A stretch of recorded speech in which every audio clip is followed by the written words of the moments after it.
pack a finger full of tobacco, okay? And then they put it up in there. So what's up, monkeys? It's story time. I don't know how many of you are here from the Ian Bick podcast, but welcome to the channel. I know that my content is way different from what you are used to seeing, but it's something different, and I do have a lot more stories. I was looking through the comments on the Ian Bick podcast and his shorts, and there's definitely a lot of questions. I definitely have a lot more stories. So I put up a community post asking which story you guys wanted to hear about. And the one that was picked, because there was only one vote, which makes it 100%, because, hey, we're only at 200 and some subscribers, man. We're just trying to build this channel up a little bit. It was about the time that I narrowly missed gaining another 20 years added to my sentence. Okay. So I've only been in prison at this point for maybe 3 or 4 months. And I'm 27 years old, super naive. I don't know anything about really what's going on, but I do know that there's a certain set of rules that you have to follow, or you're going to be ostracized. You're going to be an outcast. So anyways, I'm, of course, talking to the white boys because everything's segregated by race. White boys, black guys, and then there are certain cars that go by states and things like that. But there was something that had happened in the hole. Now, most things in prison are run from the hole for some reason through letters and messages sent from the guys in the hole, because it seems like, the shot callers are always locked up in the hole. Anyways, two of this other rival gang had given a knife to another rival gang that these guys didn't want to have the knife. They had told them not to do it. They did it anyways. These boys get out of the hole. So when they get out of the hole, they are in my unit in a cell that is right by the guard station, or right by where the guard shack goes in.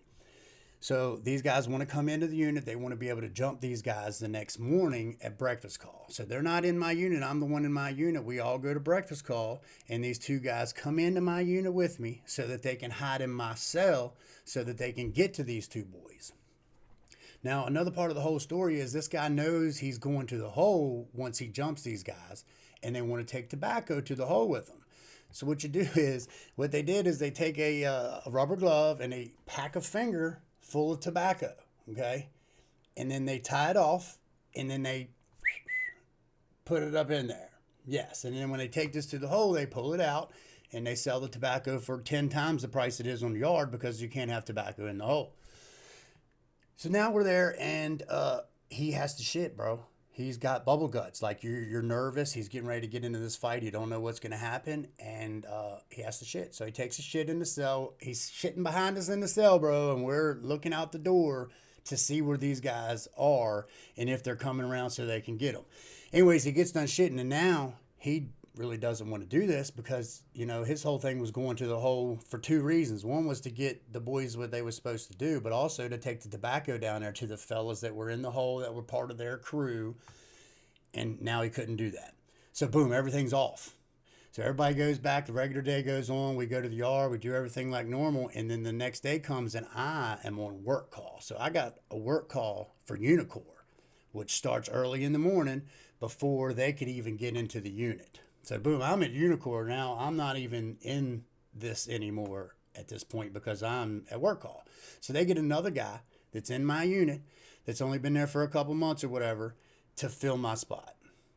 Nothing goes down in the unit, but this guy ends up helping them on the yard. So later on in the yard, it's probably 12:30, 1 o'clock, and we hear the deuces go off. Now what the deuces are is it's a sound system that goes around the whole prison, and it says, get down on the ground, Akwesasey, Satifa. And it repeats this, get down on the ground, Akwesasey, Satifa. Which means, you got to get down flat on the ground. Anybody standing up, bro, you might get a rubber bullet, you might get tackled, you don't know. So anyways, this goes off, we're in work, these guys are smashing these dudes on the yard. These guys get helicopter lifted out of the prison, like they can't even go to jail. You know what I'm saying? They can't even go to the jail hospital and get hooked up. They have to go to the hospital. That's how messed up these dudes are at the end of this. So the 4 guys that jumped them all ended up in the hole, of course. And the one dude that they picked out of my unit that took my spot snitched on all of them. Told the whole story. Here's what happened. Boom, boom. Broke it all down. So these 4 guys got street charges. So now they're going to the street. They're getting more charges. They're getting more time. It's not just, move me to another prison and put me in a hole for 6 months. This is like you're staying in prison longer. The dude snitches only gets 18 months.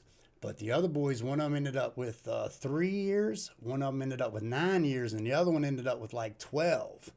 They were appealing everything when I left prison. But, bro, that was like me narrowly missing if even 3 years would have been horrible.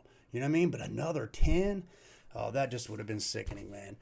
So, that was like a narrow miss. That was one of the times that I got by very closely. Like, I can tell you another story about when I was leaving the prison and how everyone didn't want to get me involved because they knew I was getting transferred.